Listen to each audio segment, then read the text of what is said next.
Ito ang matibay na pag-repair ng pito ng motor. Ito po, panoorin nyo. Ilagay muna natin ang putol na pito sa loob. Tapos gagrinderin natin para kumapit ang gum at saka ginupit na interior. Ganyan po. Gugupit tayo ng interior. Yan, ng pabilog. Tapos i-grinder din natin.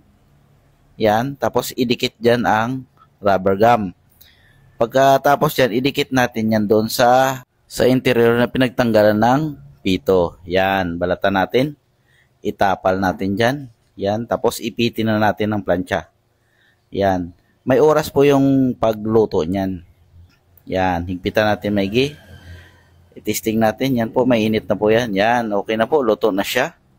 Yan, titingnan natin. Ayun, ayos ang pagkaluto. Yan, perfect ang pagkabilog niya.